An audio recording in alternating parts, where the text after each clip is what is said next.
Hello everyone and welcome back to another live stream with me, Grizzly. This is Grizzly True Crime, and today we are back to catch up on all the updates in this devastating case of a man who was held captive for 20 years, like from age 11 to 31. He's 32 now, apparently, and I really hope that he's making a good recovery. This is terrible. This happened in Waterbury, Connecticut. Let me quickly just give you a summary. So the Waterbury captive case is how it's known in the media, right? It involves Kimberly Sullivan, a 56-year-old woman from Connecticut, accused of holding her 32-year-old stepson captive for 20 years. So that's what she's accused of. She's pleaded not guilty. So that's what's happened since we last spoke about this case. She's been in court again. Her attorney's fighting for her. Of course, he has to. He's a defense attorney, but, well, he's really quite outspoken. He speaks to the media a lot as well and all of that. And, yeah, she's pleaded not guilty, and she is still out on bail. So we're going to see a snippet from that. So let me just give you some more of this. The case came to light on February 17th of 2025 when the man, severely emaciated at 5'9" and 68 pounds, 5'9" and 68 pounds, intentionally set fire to his room. And I'm calling it like that, room, because it's like the tiniest little like storage room in the house, where no one knew that he was locked up there for 20 years. So he set fire using a lighter that he had gotten from when his dad passed away in January last year. He used that lighter and hand sanitizer and like printer paper, and he decided, look, man, I could die, but I need to get out of this. I really have to get out of this. And so that is what he did, and the fireman came. So we're going to see today an interview from the fireman who found him. Okay, so that is just a brief recap. That's what happened from February 17th of 2025, and then Kimberly Sullivan was arrested on March 12th of 2025, and then this case really hit the media, especially because then documents became available. So if you didn't see part 1 or 2, we've already done 2 live streams. This would be the 3rd one. On one of those live streams, we went through the entire probable cause affidavit, and it is so heartbreaking. It comes with the trigger warning, of course. But if you want all the details, it's there. Okay, I will link those episodes for you. You can also find them in the live stream section of my channel. So now that I've talked a lot there, welcome to all my moderators. Thank you so much for everything you do. Welcome to all my patrons, members, subscribers, and any locals in chat. Thank you to all the locals who have been emailing me as well. I do have an exclusive email to share with you from somebody who knew the victim when he was still in school. The last time he was in school was in 4th grade. So, you know, thank you so much to everyone reaching out to me as well. Thank you to all of you for the emails. Also, for those of you who are waiting for the live stream today, if you're watching the replay, this doesn't apply to you. Sorry for the changes in times. You know, sorry about that. I had something come up and I wasn't too sure if I was going to make it on time, but I'm really glad that I did, because I was really looking forward to seeing all of you today. Okay, so first what I want to do is ask you to please like and share. Now, I just want to show you this article, and then I'm going to show you a snippet from the court hearing, and then we're going to hear from his former best friend.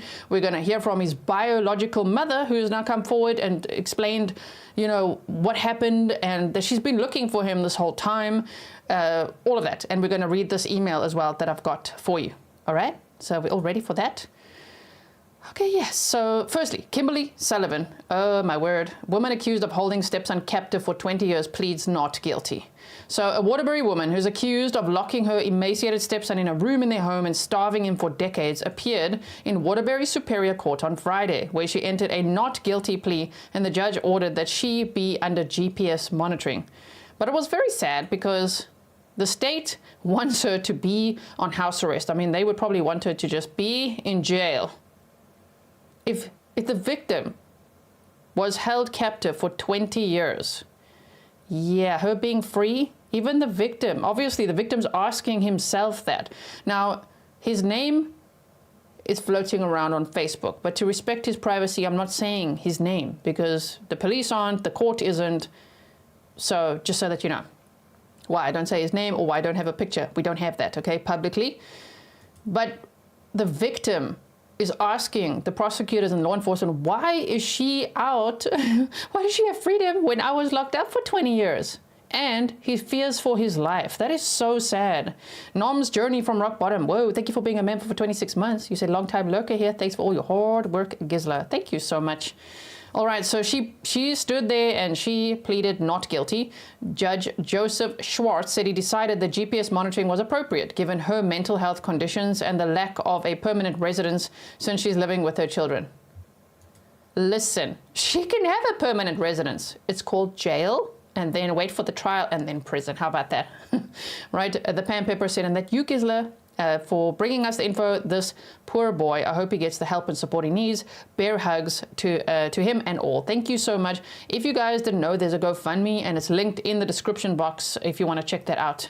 There's been a lot of support for him, and it can never be enough, really, because, I mean, can you imagine the amount of education, therapy, just basic needs, just anything and everything? Shame. Okay, so this appearance came only after Sullivan made a brief court appearance on Wednesday morning that lasted only 50 seconds. After that court appearance, the state filed a motion to request a modification on the conditions of her release to include electronic monitoring with with house arrest or GPS monitoring. The victim is afraid. This victim lives in fear, said the prosecutor, Donald Thurkildson. The supervisory assistant state attorney said in court on Friday. I'll show you that clip. I introduced myself to the victim. I explained who I was. His first question in this fear is, why is she out walking around when I was locked up in a room for 20 years? Oh no, that is heartbreaking.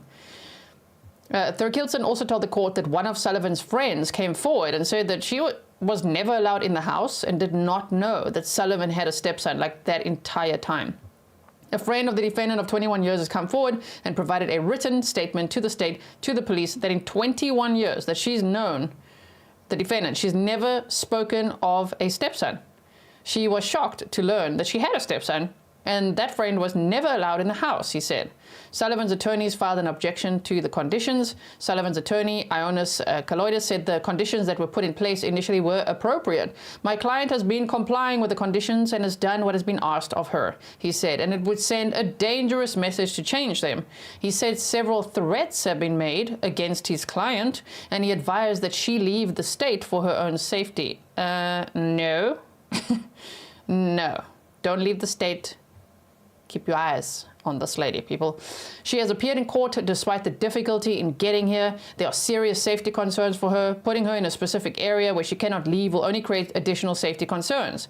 There are numerous threats against her. Numerous people have made threats. They're posting them online. They're talking about not waiting to be able to see her out in public. She needs to be able to have freedom of movement. I think she should be in a segregated cell in jail, in my opinion.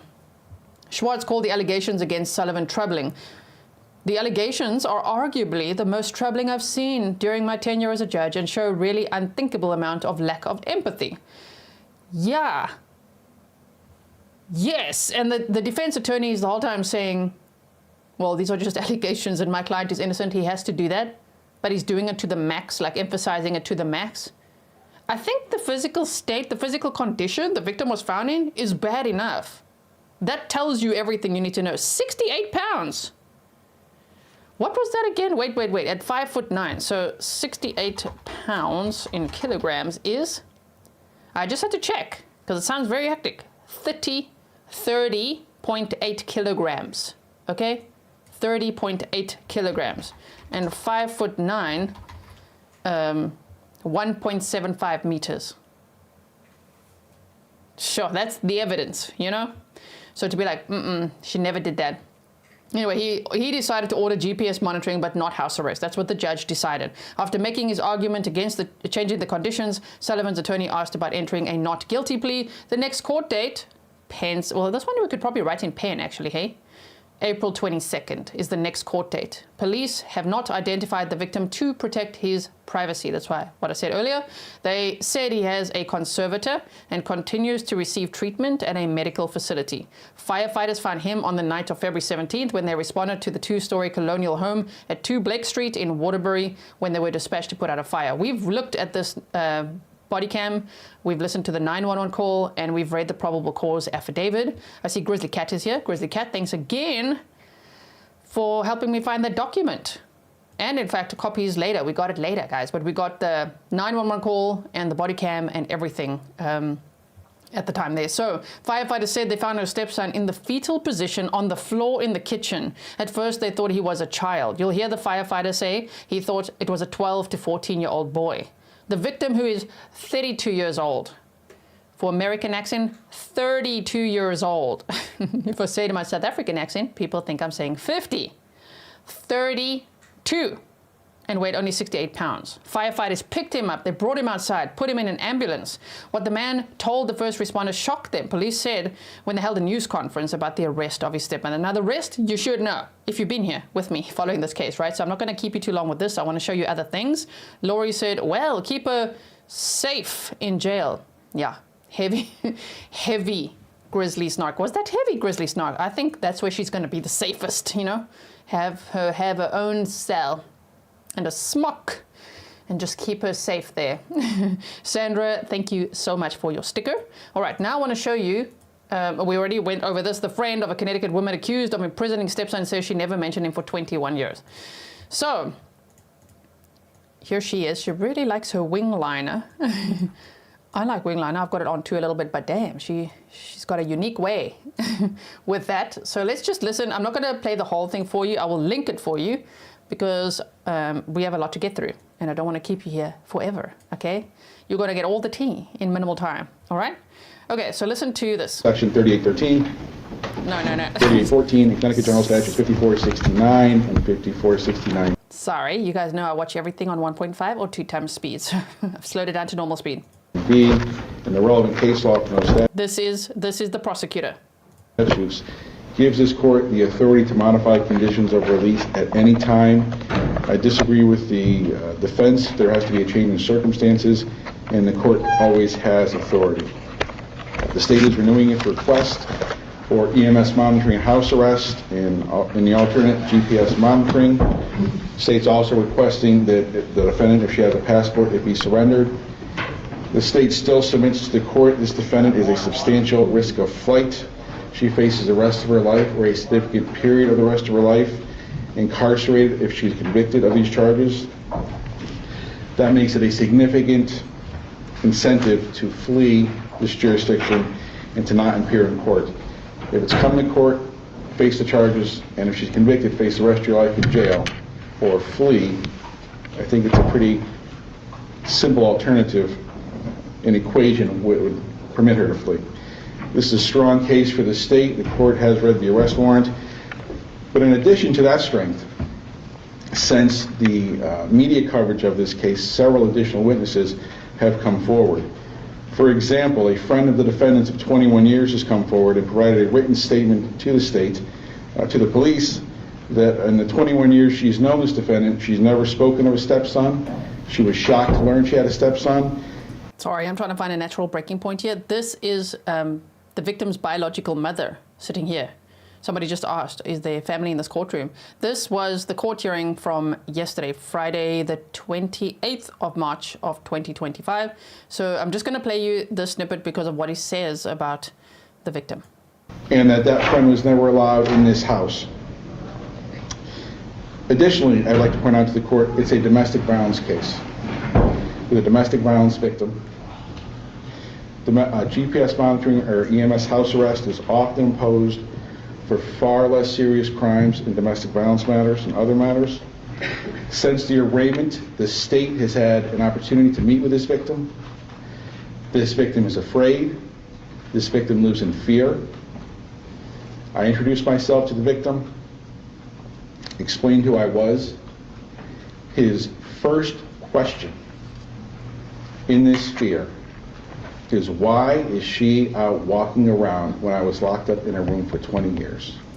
That is so sad. He is following this on TV and social media, so he is aware of what's happening, and I say that because it would lead to his fear. Based on all that, the state is asking for those conditions. Your Honor, I respectfully and vigorously object. Okay, he respectfully and vigorously objects. If you want to watch everything, this whole hearing, it's 16 minutes and 40 seconds long.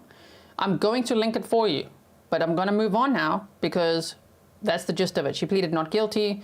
She's going to have GPS monitoring, no house arrest. So that's where we're at. But that is just so shame. The victim is following on social media, and I would say out of fear, just like they explained. Like, why is she out and about? That must be so scary. So remember in the last stream, I was saying, why? I hope they have like bodyguards for him, security. I hope they're looking after him, you know? So I really do hope so, because I think she is dangerous. Clearly, look what she did. Allegedly. Look what she allegedly did, right? Locking her stepson up for 20 years? Wow. Okay. So, yeah, Candy Williams said prolonged isolation has been deemed a form of torture by human rights experts. Yes. So, Indie Girl says, I'm confused why his mother didn't worry about him. She did. We're going to get to that. I'm going to play you a clip from his biological mother now. Outraged people in power. It's sad. We're going to make sure this never happens again. Please hurry. It's 2 Blake Street. There's a fire. On February 17th, police say her son, weighing a mere 68 pounds, set fire to his own room in a heartbreaking bid for freedom. His stepmother, Kimberly Sullivan, arrested in connection with his captivity. My son had to go through years and years and years of torment, abuse, torture. This is his biological mother, Tracy Valorant, biomom of the man freed from the Waterbury home. His biological father died last year. So they said January 2024, and the victim told law enforcement that the abuse got much worse after his father passed away. But the victim told law enforcement the father knew about him being locked up in that room all that time since he was 11 years old. He said that his half-sisters knew about it. That would be Kimberly Sullivan's children. And there was also a grandmother there at some point that knew. That is so sad. So I don't know if we'll see, it depends on the circumstance, the context. They're obviously investigating. I don't know if we'll see any more arrests. I saw some legal experts speculating on that. I don't know. Neglect when he should have been cared for. Valorant says she gave up custody because she didn't feel she could give her son, whose identity is being withheld while he recovers, the love and care he deserved.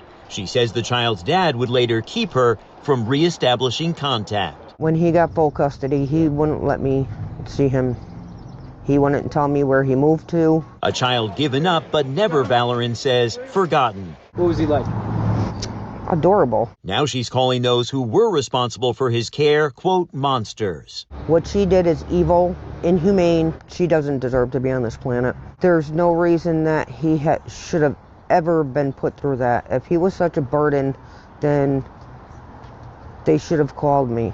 They should have called somebody. I am praying that there will be justice. Valorant says she will be in court when Sullivan, who was set free on bond, goes before a judge on Wednesday. So I could look her in the eye. And she feels strongly about what she says should be the ultimate outcome. She belongs in jail.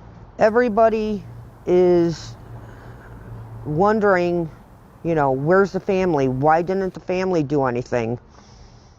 The family has been looking. She says her family looked but found nothing. There's no social media on him. There's no pictures and yearbooks of him. I did not starve him. I did not lock him. I thought he was going to be safe with his father. As her biological son recovers, she hopes to get him a message. I am very proud of him. I love him. And I wish he set the fire sooner. He had Shame. So, I mean, there's also former classmates that looked for him. His former principal looked for him non-stop, reported the house to DCF. Just nothing was done. That former principal, I've linked the full 19-minute interview in the description box for you. What we watched before is the former principal of this victim that was very concerned about him and made multiple reports. We watched a clip of his, and since then, the full interview was published, so I would really recommend checking it out. I'm not going to play the whole one here because we've got lots to do today. As I say, I've still got to read you this email, but it's not just his bio mother that couldn't find him or his half-sister. Former classmates couldn't, the principal couldn't. Everybody's looking for him, and it was as if he just vanished. But how scary to think he was actually locked in a room for 20 years. That's what he told police, right? has such a long recovery ahead of him. I will always be there for him. If he wants me to be in his life, I will do that in a heartbeat. Shame. I do hope that they can reconnect, you know, at some point. She last saw him when he was 6 months old, right? Okay, so I'm going to play the firefighter one for you as well, but I just want to quickly see. There's a few clips that I actually want to show you. Let me show you the firefighter one first. So this was the fireman who, it says firefighter describes finding man who says he was held captive for 20 years, okay? So that was a clip of the bio mom. There's more clips of her. I'm going to play another one later as well. But in the meantime, let's see what this firefighter had to say. We saw on the dispatch board a structure fire coming in, and came in, we got ready, and we take great pride in our response time here in Waterbury. And in 49 seconds, actually, we were on the road rolling. We arrived on scene about 2.5 minutes after dispatch to a 2.5-story wood frame building. Front door was open. We walked in. I saw the mother and at the time what I thought was a child in the kitchen. He was in the fetal position in the kitchen, and the mom was, I asked, her, what's wrong with him? She said, the fire. I said, where's the fire? She said, it's upstairs. I ordered her out of the building. At that time, I had to tell her multiple times to leave. And by the way, the victim told the police, this is based on the probable cause affidavit that we'd read, which is very detailed, and I'd recommend you checking out if you didn't see that. He said that he collapsed at the top of the stairs, but then the stepmother was shouting at him to wash his face and to get downstairs. And then he got up and he got downstairs, and then he collapsed on the floor again. But he decided this time he's not getting up because he needed the firefighters to come and get him. He didn't want to walk outside or have any risk of going with the stepmother. He's like, I'm staying on the ground. So he was on the ground in fetal position in the home. And we watched that body cam where she's holding her dog and she's worried about the cats. And then they're like, but is your stepson in there? She's like, oh, yeah, he's in there. So shame. Got her outside. Truck 1 showed up. I talked to Lieutenant Lowe, rather. And said, there's a victim in the kitchen. My guys were stretching a line to the second floor. I joined my guys at the second floor, masked up, and we made an offensive attack to the fire. So before we talk about the victim, let's talk about the fire. I believe it started in his room. Tell me Shame, it looks almost like he gets tears in his eyes a little bit, right? a little bit about the fire, what you saw, the condition. Just sort of take me through your maybe first impression. Right. So my nozzle man stretched his line to the top of the stairs. We masked up at that point. We went onto air. It was a bit smoky there. There wasn't much for visibility. There was fire like straight across the hallway at the top of the stairs. We hit the fire in that room. There was fire coming out the door. We hit that fire and we could still feel heat. And at this point, there's no visibility. I called to open up the building to vent out, the heat and smoke. And it still got hotter and hotter. And at that point, the door opened to the second room, which was inside of that room. And that's where the main bulk of the fire was. And put the fire out there. So it was actually a room that was inside of a room where this victim lived. Interesting. And I believe the affidavit says 9 feet by 8 feet or something to that effect. Right, yeah. I think it was about 6 by 8, I want to say. They said it was like a room within a room. Jody, I hope you'll go check out the episode where we read exactly how, like from the PCA, but just when his father passed away, his stepmom gave him some of his father's clothing, and in one of the pockets was a lighter. So he kept that, and then he used the lighter, hand sanitizer, and printer paper and started a fire. And he got that going, and he told police, they were quoting him in this PCA, that he knew that he had to let it get bad enough that the firemen would have to be called out. So that is what he did. Yeah. So then moving on to, you saw the victim on that bottom floor, crawled up in the wall. Yeah. Feel free to just tell me maybe what your reaction was. I know you said you thought he was a child. Just sort of take me through your thought process while this rescue was happening and this fire was being put out. Right. Well, things happened very fast. As I said, we were on scene within 2.5 minutes. So a lot's going through your head. You're looking at your MDT, you're getting notes, you're looking at where your nearest hydrant is. I radioed to Engine 8 to hit the hydrant on Highland Avenue. We came in, found the victim, radioed out, for EMS that we have, a fire victim. It happened. Things happened pretty fast. It was more of a room and content fire. It wasn't really that big of a fire. We're glad that we had a positive outcome. And were you able to speak with the victim at all? What's that? Were you able to speak with the victim at all? I did not, no. I just have to interrupt here and there. It just is what it is, okay? For YouTube, for fair use, obviously I should be interrupting more. So if you don't like commentary, don't worry. All these will be linked for you and you can go watch them or find them yourself, right? I wouldn't be blaming the bio mom. I understand why some people would want to, but I don't blame her because she had problems of her own. She said that she really believed that he was going to have a better life with bio dad, and the bio dad had gotten, remarried and all of that. So she thought he was going to have a good life. How shocking it must be to find out, actually, no, he literally had the worst life. That must be so scary now to find out. Yuna said, thank you for all your hard work, G. Thank you, Yuna, and happy Grizzly anniversary for 1 year. Yeah, Barbara said questioning is not judging. I agree. Questions are, you can ask questions. I think we all have questions, right? So, yes, I don't think anyone's saying questioning is judging. I think some people have a different tone, right? I just checked, make sure he was breathing.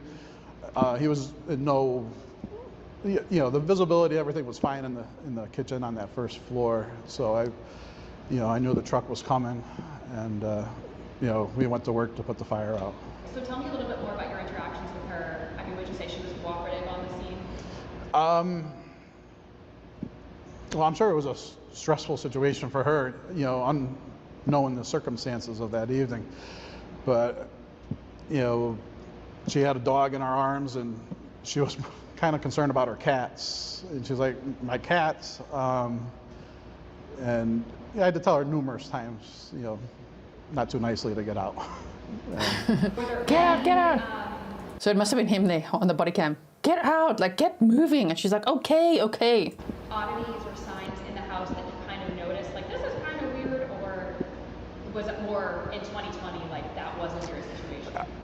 Hindsight, you do see all the red flags at hindsight. It is odd that you go to a structure fire and there's people who are capable of walking outside that are still inside the house, and locks on doors. That was a oddity, especially, and then the room size was obviously, they had 2 other big rooms that were basically empty, and it was kind of odd that, why this kid was in this small room.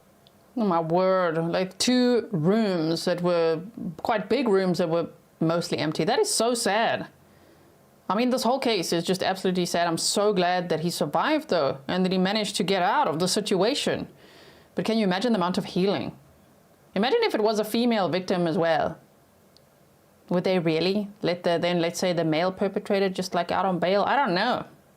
Maybe I'm just asking a question, because really, why is she out? And then tell me a little bit about your reaction just to sort of learning this as the story comes out, this case develops. What was your reaction to hearing where it has ended up? Right. I got a text message from a friend in the news story, and I was in shock. I had no idea. It was like a month ago that this fire was, and it was very shocking. So you guys found out with all of us. Yeah, and I'm sure you're quite busy. Waterbury is a big city. Did you remember this fire specifically? Oh yeah, absolutely. It was a cold winter night, and yeah. So something about it kind of has stuck out for whatever the reason. Well, I think you remember most of your fires that you go to, and that one, definitely stood out. Yeah. And then we just talked to the detective in the police department who said it was really profound that the fire, like this victim wanted to escape and turn to the people that could rescue him, which was fire. Right. Hearing as this case plays out that was really the turning point for this person. Right. Reaction to I think it's pretty incredible. I mean, you know, he put a lot of trust in us. I mean, you know, it could have went the other way you know, and yeah, I'm glad that we were there to make a difference. I mean, it seems like you responded really quickly. Was there any serious health concerns you could tell, or did you feel like he was gonna make it from this? My first inkling, you know, seeing him on the ground, I said I thought he was probably 12 to 14 years old, and Shame, and he's a 32-year-old man, but 5'9" and 68 pounds. So he thought he was 12 to 14 years old. yeah, I reached out, I saw he was breathing. That was my biggest concern. I'm like, all right, and my thought was getting, you know, the walking wounded out of the house, and you know, that was it. And have you guys responded to this house before, to your knowledge? I haven't. I think other crews went there for, I think, water in the basement a couple years ago. But, right.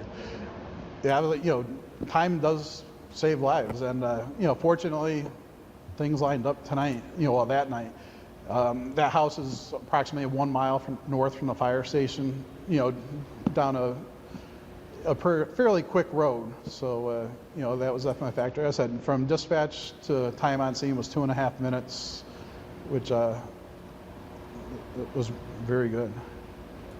It was. Okay, so I'm so grateful that they found all these people to talk to. There's another clip of the bio mom that I want to show you here. Also in the courtroom today, the victim's biological mother and half-sister. In a new exclusive interview, they sat down with NBC Connecticut's Amanda Pitts to share how they have been searching for him for years. It's hard to think about what he had to go through. Just knowing that he was right there. Tracy Valorand has spent the last 3 decades wondering where her son was, not knowing he was a few towns over, allegedly being held captive in a room at the hands of his stepmother. I don't hate people at all. This one, I hate. The 52-year-old gave up custody of her son shortly after his birth in 1993. When asked why, she says the story starts with her daughter Heather Tessman and losing custody of her back in 1990. DCF took her, said that she had shaken baby syndrome. Valorand says her daughter's father was charged and Tessman went to live with foster parents. She said the custody battle broke her. Around this time is when she met her son's father, Craig Sullivan. I ended up trying to kill myself because I knew I wasn't getting her back. Craig would visit me while I was in the hospital. After we got married,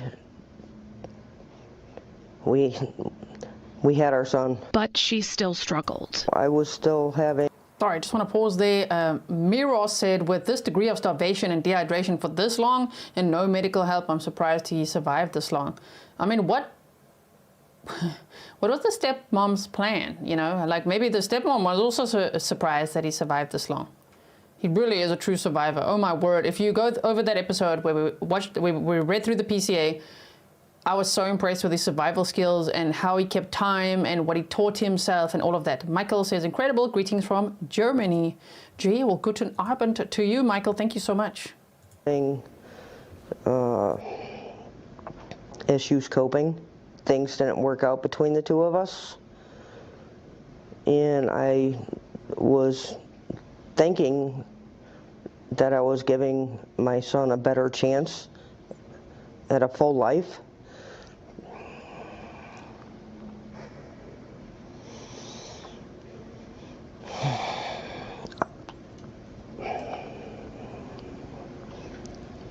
If I had known what, I just can't fathom. I have no words. Her son went on to live with his father and Kimberly Sullivan. Valorand said she made attempts to get back into her son's life. There was a park that I was told Craig would actually take him for walks. I would park there and be there for hours just trying to see if I seen him. Never seen him. When he turned 18, did you try more? Absolutely. High school yearbooks, I know I started there, nothing in Waterbury, nothing in Wolcott. And as I say, the friends, the former classmates, the former principal, everybody was looking for him. They couldn't find him, and even though people were like, duh, go to where he lives, they moved house. They moved house, and I don't know how far from where to where, but they apparently moved house, and people were looking for them. And I mean, he was hidden in a basically a room inside a room. And even when DCF came, when anyone came, even friends, Kimberly Sullivan's best friend of like 21 years didn't know that she had a stepson. People that worked with Kimberly didn't know. Someone had also emailed me that said that they had worked with her and that Kimberly Sullivan, the defendant, was horrible, but never ever spoke about a stepson. Bragged about her daughters, never spoke about a stepson. So it was as if he'd vanished. I didn't have any reason to worry because as far as I knew, he was with his parents, living his life. His life, according to him, was spent in seclusion. What were they doing? Were they waiting for him to actually die? What were they going to do then? Going forward, Valorand and Tessman say they plan to be at every court appearance of Sullivan's. I'm going to be there for my son. I'm going to be there for my brother. Just stared daggers through his skull. As for the son and brother they haven't yet met, they hope to someday. He's in a very delicate stage right now, so if he reaches out, absolutely, but it's not about us, it's about him and his recovery. You're just waiting on that call? Yeah. You could just hear the heartbreak and anger. Shame. And as I say, I can see there's a lot of differing opinions here, and we love differing opinions, but just don't fight with each other. There's a couple of people fighting with each other. Don't do that. Obviously, we all have questions, and we all feel very upset about this case, because how could this happen? How could someone be in this situation for 20 years, right? And then, I mean, some people take it as far as saying, why didn't he just leave? Yeah, that's not how abuse and coercive control works. And I mean, he told police that he'd been locked in his room since he was 3 years old. The abuse actually started when he was 3, which is around the time that Kimberly Sullivan entered the picture. Around when she got married to the dad, right? Parental alienation is also huge. That's a huge struggle. And the dad prevented the bio mom from seeing him and being like, probably shaming her for whatever she was going through and saying, I've got this. But really, it seemed like not. The I've got this is like the terrible abuse. Isn't that so bad? Sherry, welcome. Okay, so we've looked at quite a few clips already. The court clip, we've looked at her pleading not guilty, being on GPS monitoring but not house arrest. We've seen some clips from the bio mom and the half sister as well, the fireman. Now I want to quickly read you this email that I received that I got permission to share with you as well. I keep all my sources anonymous, as I've told you. So thank you to everyone who's emailed me information. This says, I went to school with the victim. A lot of people dislike the principal's facial expressions during the interview he did. I can't imagine how he feels after all he did to try and get this kid help. So we watched a clip of that. I've linked the full 19-minute interview in the description box, okay? And I would really recommend, that'll be your homework. Sometimes you get assigned homework over here, okay? Your homework is to watch that full interview, because the little snippet we saw was really just 3 minutes. The 19-minute interview that was published after that stream is just so insightful, just to see that people really did try, right? People really tried. So we are still going to look at other things. Just so you know, I'm going to read you this email, and then I'm going to show you some clips of former classmates, also of the half sister speaking after the court hearing, and more of the bio mom. So this says, I did go to the school with the victim, as I said, right?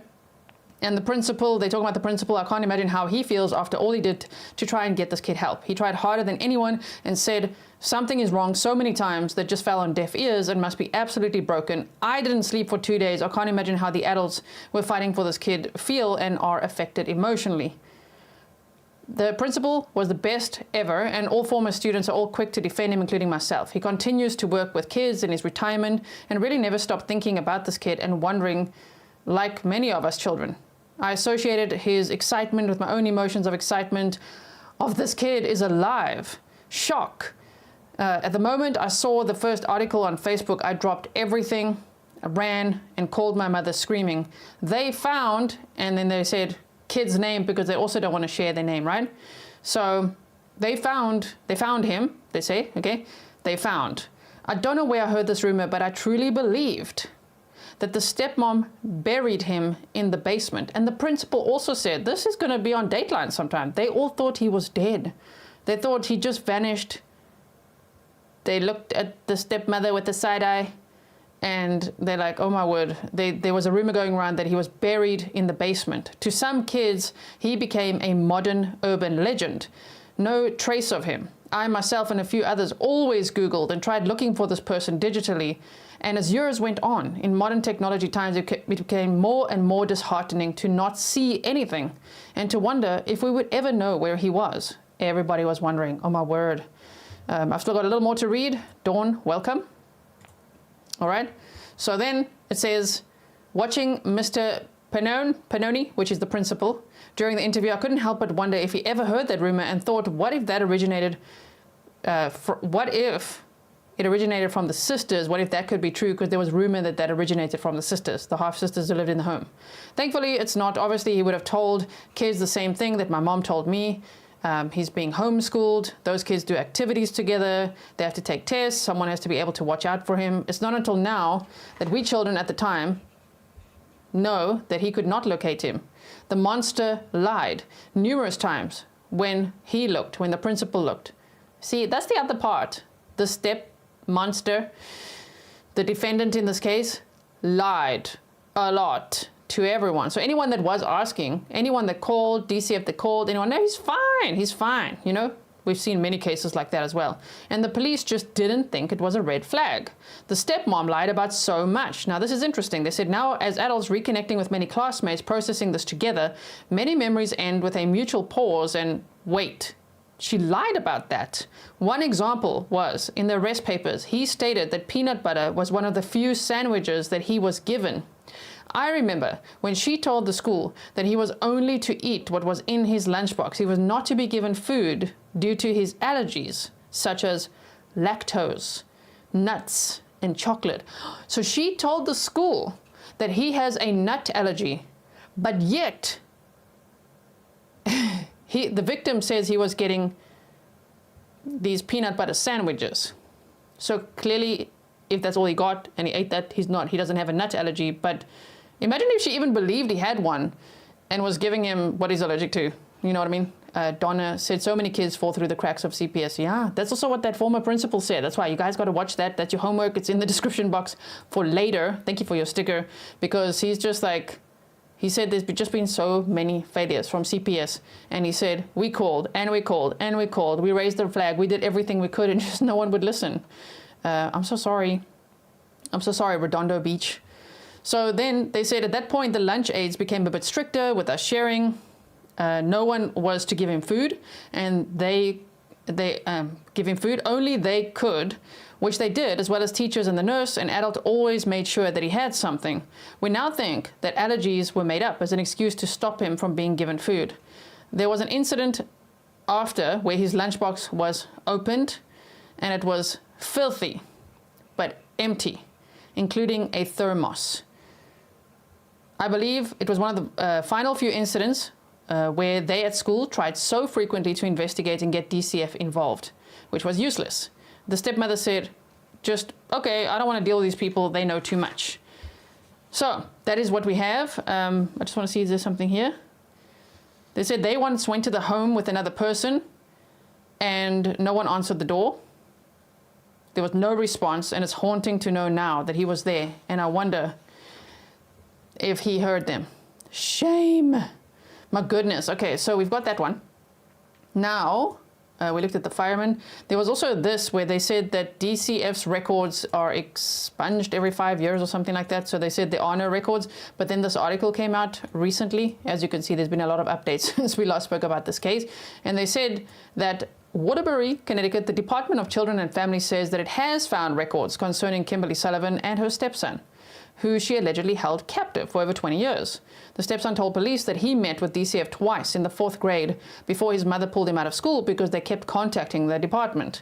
At the time, he told police that Sullivan instructed him to tell DCF that everything was fine. See, she even had the victim say, I'm fine. Otherwise, he would face severe punishment. That was back in 2005. Waterbury police also said that they made a visit to the Blake Street home that year because DCF wanted a welfare check. Earlier in March, the department said it no longer had records of any interactions with Sullivan or her family because state law did not require them to keep records of unsubstantiated claims. How do they feel now about that, huh? Unsubstantiated claims. No, those were real. They really should have been looked into. But on Friday, DCF says they spent 2 weeks searching the archives and did find records related to the case. After we have completed a comprehensive assessment of our prior involvement, the department will be as transparent as possible in sharing our results while working within the parameters of both federal and state confidentiality laws, said DCF Commissioner Jody Hill-Lilly in a statement. She says they've continued to meet with the police, the Office of the Child Advocate, and lawmakers to update them. I'm so sorry again. Redondo Beach said CPS is terrible. My youngest said, I'm so sorry about that. Thank you so much for your support. So here, I want to show you this clip as well. For decades. Now, one of the people we spoke with went to high school in debt or I don't see, you can't hear the sound. Kimberly Sullivan, who, as Let's try that again. is accused of allegedly imprisoning her stepson inside this house for decades. Now, one of the people we spoke with went to high school with Kimberly Sullivan. The other worked with her as recently as a few. So these are people talking about Kimberly Sullivan. What was she like? Because that's important as well, right? Years ago, but both of them described her as argumentative and combative. Kimberly, she wasn't well liked. She was constantly lying, argumentative with other people. Lee Wassel says he worked with Kimberly Sullivan from 2019 through 2021 at a retail store inside the West Farms Mall. He says she didn't get along with most of her coworkers, but complained to them about being in debt or having to take care of her husband. Her husband was handicapped, was in a wheelchair, and how she hated when her shift was over, how she had to go home to take care of him. Her husband, Craig Sullivan, died last year. Wassel says she did talk positively about her two daughters. Did she ever talk about her stepson? Never mentioned him at all. Never mentioned him. When the news of her arrest broke last week, I was very shocked, but then I was not surprised because of the way she was, the way she acted, and the way she lived. When all of this came about, none of us were really surprised. Jeffrey Guglielmo said, damn. When all of this came about, none of us were really surprised. She doesn't sound like she was nice anywhere she went. It's not like people are saying, she was such a nice lady. I can't believe this. I haven't heard anyone say that. He went to Wilby High School in Waterbury with Sullivan. He also said back then she was very argumentative with her classmates and teachers. But we didn't think she was this dark. Because that's really, you got to be a real horrible person to do that to somebody. Lee Wassel also mentioned that he actually saw Kimberly Sullivan about a month ago. He says that she approached him at a Dunkin' at the West Farms Mall and hugged him, said everything was okay and fine, and that she now worked at a different store at the mall.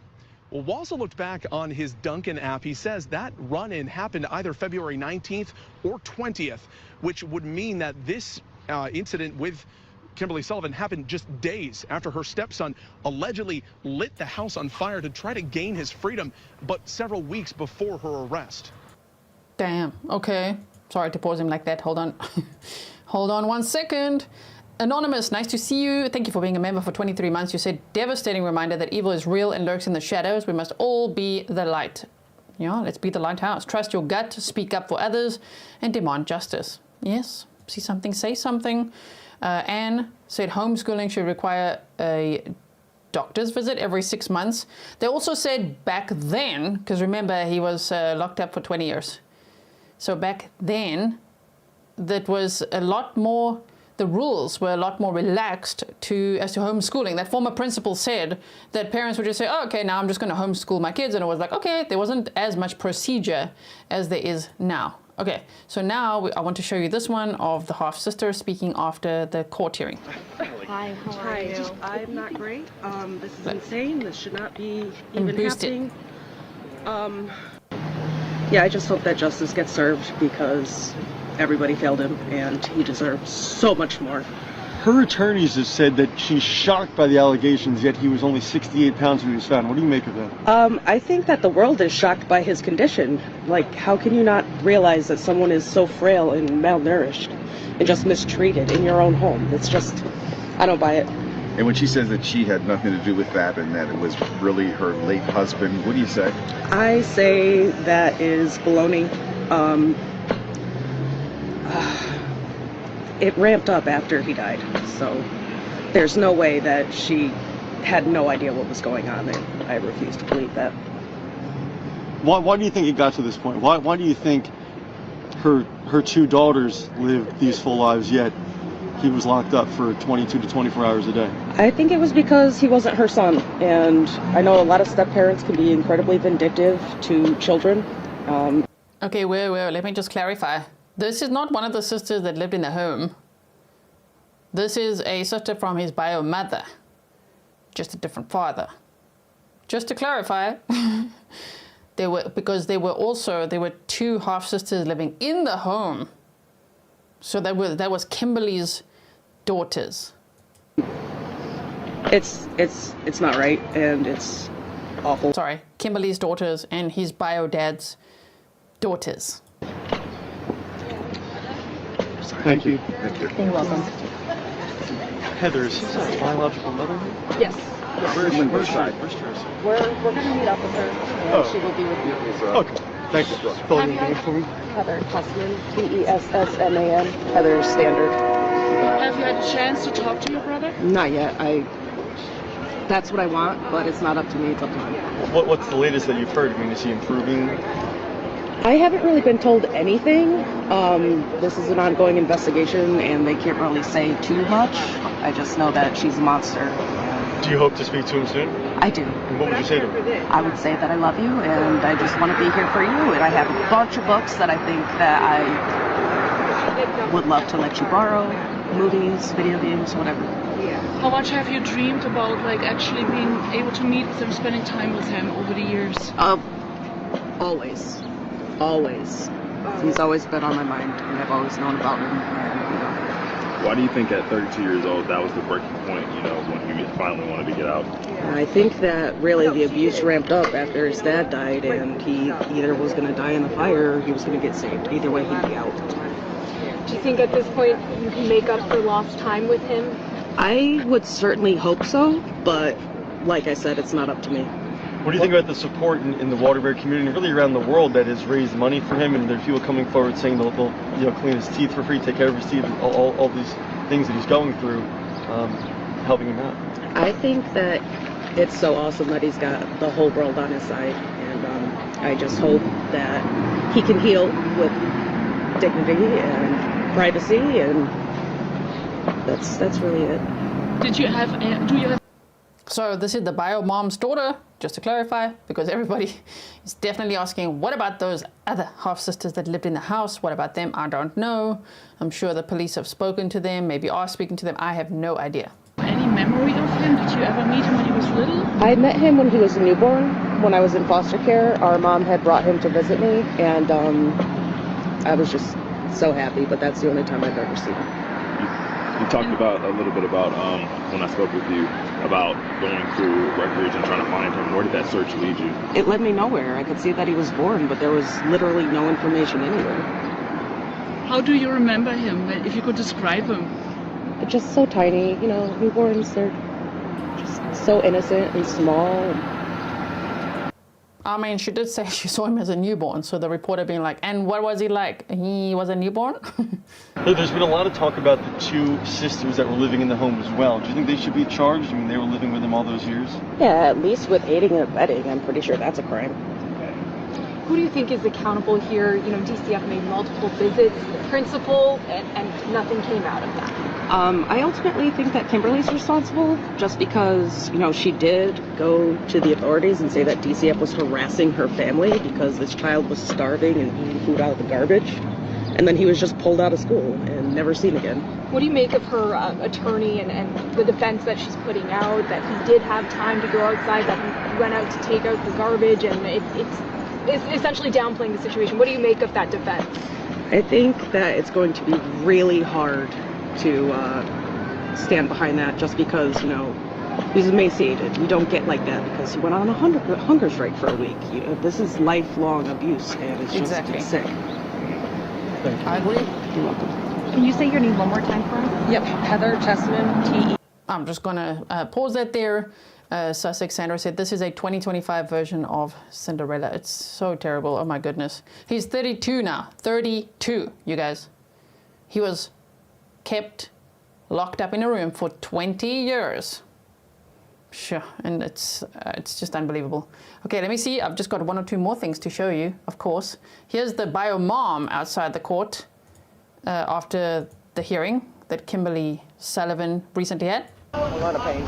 As a biological mom, I'm sorry to ask this question, but do you feel responsible at all, or no? I'm not. I did not serve him. I did not neglect him. I thought he was going to be with his father where he'd be safe. That didn't turn out to be the case. Please move over here. How shocked were you when you heard that about the abuse, what he had suffered over the years? I was heartbroken, angry. There's just so many emotions. You don't think this happening to anybody, let alone your own child. Tracy, where did you think he was all these years? Honestly, I don't know. I don't know. And I was not expecting him being locked in a room. Were you looking for him? Yes. How did you find out? My sister had called, and she had seen the rescue on TV. What did you know about Kimberly Sullivan before this had happened? Nothing. Absolutely nothing. When you heard that he actually laid a fire in order to escape, risking his own life, like, I mean, for a mom's heart, it must be so terrible. It was terrible, but I am proud of him for doing that. It took a lot of strength and courage to do what he did, and I'm very proud of him. What was it like seeing her in court today? Disgusted. It's just disgusting that she's allowed to be on the streets right now. All right. Meep said he's too old for CPS now. That's the other thing. He was around 11 years old when he said he was locked up in that room, and they'd moved house before that. So they were in one house, moved to another, then he was locked in that room, right? So let's speculate then that Kimberly Sullivan would have to get away with that for 7 years or so, and then after that as an adult. So like CPS couldn't intervene then or help or anything, and nobody knew where he was. So sure, it's really hectic. What do you want to have other people charged? Can you speak on that? Yes. So the two daughters also knew that he was there. They didn't say anything. They're complicit. Even the daughter's boyfriend that knew he was there, they all need to be charged. Was her someone's grandma there, like your mother or his mother? Both my parents are passed. What do you tell us about his father? Craig. All these years ago, you knew him obviously. Well, I never knew him as being evil. But he told the police that once Craig had passed away, it actually worsened. Do you believe that to be true? I do believe that to be true. And as a matter of fact, if they're saying that, if my son said that it started when he was around 3, that would be about the time that those two met. Have you been able to talk to him? No, not yet. What would you say if you saw him? I love him. I love him. When was the last time you saw him? 6 months. He was 6 months old. Over the years, did you try to locate him, or what did you do? What did you do in order to locate him? Well, we tried doing searches, my daughter and myself. I went through high school yearbooks. There was nothing there. Even if you were to type his name in on any search engine, you're not going to find anything. Didn't you suspect that he was with Craig, actually? Or did you contact Craig and find out? Well, when he turned 8. She's referring to Craig, the biological father who died last year in January. I figured he'd be out in college or getting a job or doing something, people do. But were people calling Craig and Kimberly saying, where is he? I don't know. They wouldn't even tell me where they moved to after they got together and moved. I mean, Craig's own brother hired a private detective because he was suspicious, you know. Well, we already know how DCF turned out for him. They failed him. Absolutely. Will you be here on Friday? I will try my best to be. But I'm going to be here to watch everything for my son. Do you have any chance right now to get any update about your son's condition, how he's doing, where he is, when you might be able to meet him? I don't know where he is, and when he is healthier and he's stronger, if he wants a relationship with me, I am right here. I'm not going anywhere. During these years when you didn't know where he was, did you think he was alive at all? Of course. Thank you. She's like stunned by the question. What? Of course. So, I mean, when the victim was around 3 years old, he says the abuse started from the stepmother, right? And he was locked in his room at this other house from when he was 11 years old. Sure. So to think, if the stepmother, I'm speculating, like had so much, I don't know what, anger, hatred, resentment, who knows what towards the child, once he turned 18, it went on for 14 more years. And who knows how long he would have survived. It's incredible how long he did survive. And he decided, you know what, since his dad died, and he got that lighter from his dad's pocket, from clothing that the stepmother gave to him, from the dad. Yeah, he kept that and came up with a plan, which is quite incredible, given the condition he was in. Just everything about it is like, oh my word. So to set that fire, wow.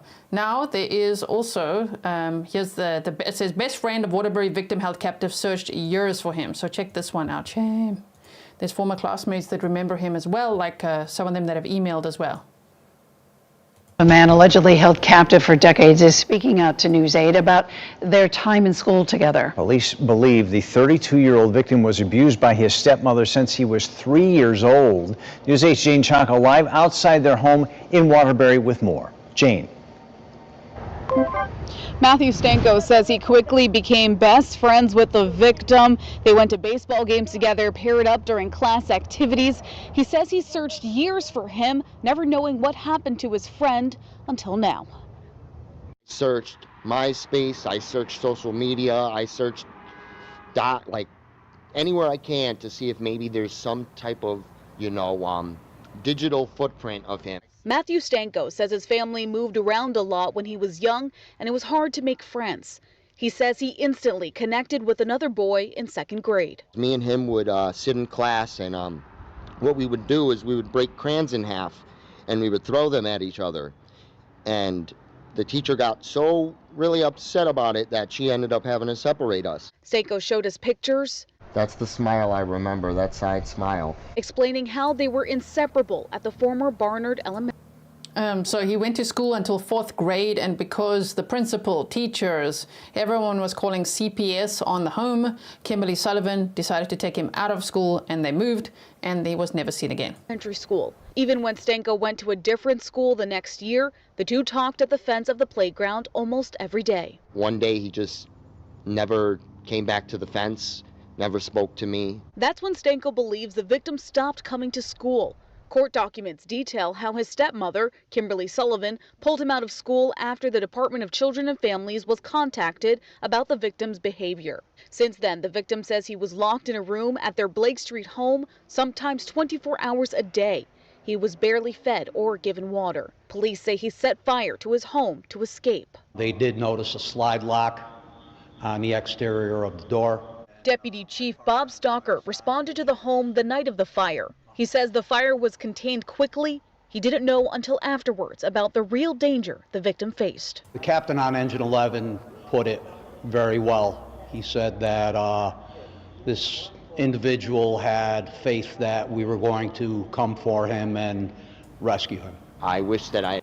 Shame. And when we read through that PCA, it said that the only time he remembered going to a Halloween party was around that age of, I think he said around 11, and he dressed up as a fireman. So I just think that it's such an impact on his mind, you know, just thinking, obviously, maybe he dreamed of becoming one, but to then, so many years later, like 20 years later, think, you know what, you know who's going to come and save me? Yeah, it's firefighters. I just think that's so sad and at the same time so amazing that he came up with that plan, just like keeping those memories and being like, you know what, these are going to be my heroes. I'm going to set a fire now, you know? I knew what I knew because I would have done something. Stanko hasn't been able to visit the victim yet, but he hopes he remembers him. I love you, and I just want you to know I'm here. And I still remember all the memories we had, all the times we spent. And we... Shame. Oh my word. I really do hope that whenever the victim is ready, I think healing will take a long time, that he will be able to reunite with all these classmates, you know, the former classmates that looked for him all these years, that were just wondering what happened to him. And like that, his former best friend, I really hope that they can find him and spend some time together, right? Here's another former classmate as well. Let's just see this one.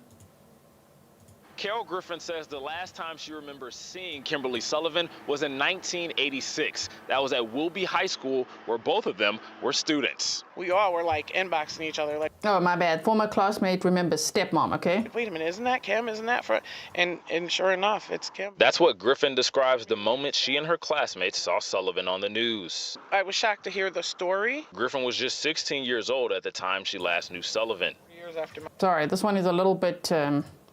This one is a little bit soft. Let me just boost it for you a little bit, like that. And then I think we've got just 2 more clips to look at, and we're almost caught up. There's been a lot. Myself. Fast forward to February 17th, Sullivan's stepson escaped from the home he says she held him captive for decades. Who else is in here? My stepson is in here. He told first responders he lit the fire intentionally inside the Blake Street home so he could finally be free. Police say he was just 68 pounds when he was found. The arrest warrant says he had limited access to food and water and was locked in his room for up to 24 hours some days. Griffin says the shocking nature of the crime baffled her. You have to be an evil entity to do that to a human being, period.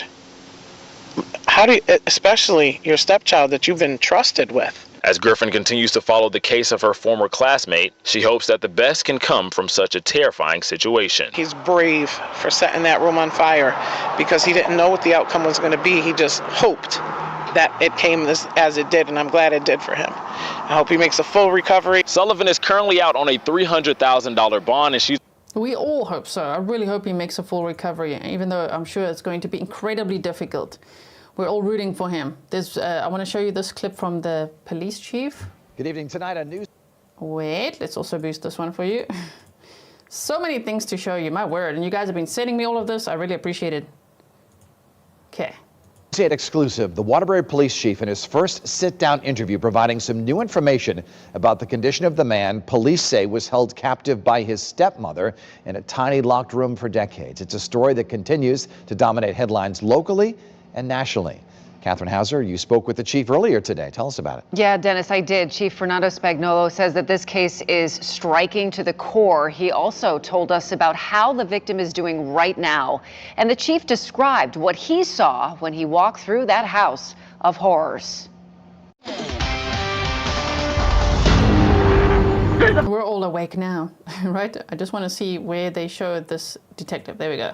Of humanity that I've witnessed in 32 plus years of this is one of the worst treatments of humanity that I've witnessed in 32 plus years of law enforcement work. And to think that it was allegedly committed by a guardian, a stepmother, someone that was responsible for the care of a minor is really hard to get your head around. Waterbury Police Chief Fernando Spagnolo in his first sit-down interview. Excuse me, please. The music is a problem. The music is a problem. Almost a storage area. No, I'm going to link this for you, then you can go and check it out, because otherwise my whole stream could be pulled down because of copyright, because of the music that they have going. So sorry about that. I would like you to see it though, so that will be also part of your homework. I see there's a lot of people that are being very, very judgmental today, especially against the bio mom. Please watch part 1 and 2 and then come back and let me know what you think. Because make sure you study the case first, right? Because it's so easy to just be blaming and pointing fingers and all that, but I don't think it's helpful at this point. You know what I mean? So, okay, I think that's actually it. I think we actually made our way through all the clips. Wait, there was one more, the medical expert, what he had said. Are we ready to watch this one? Wait, it's just boosted as well for you. All these sounds are so soft here for us, my word. Okay, here we go. Waterbury man says access to food and water were limited his entire life. And, hello? He also had limited social interaction. Now, as a 32-year-old man, medical professionals are wondering what kind of toll this could have had on a human being. When Dr. Saud Anwar heard about this case, he says he immediately thought about the victim's health. It's a miracle that he's alive. The fact that he was, his weight is so low, the amount of impact that he's had, it's a miracle that he's alive. Police said the man weighed less than 70 pounds when he was rescued. My stepson is in here. His body mass index is close to 15. It should be minimum 22 for a healthy person. 22 to 23, 24 would be a healthy person. So he needs to be at least another 60, 70 pounds more. So he's half of what he should be. Anwar feels the man's health is at a point of no shame. Half of what he should be. 68 pounds, 30.8 kilograms at 32 years old. No return. The entire body's adjusting to the lack of enough resources, nutrition. In some cases, it's irreversible damage. Licensed clinical social worker Phyllis DeJoya says the same could also be said for the man's psychological state. This child, unfortunately, was set up for every kind of delay. He had this lady actually makes some really good points, because people were like, why didn't he just leave? Which I don't even know why people ask that. Really? Why doesn't he just leave?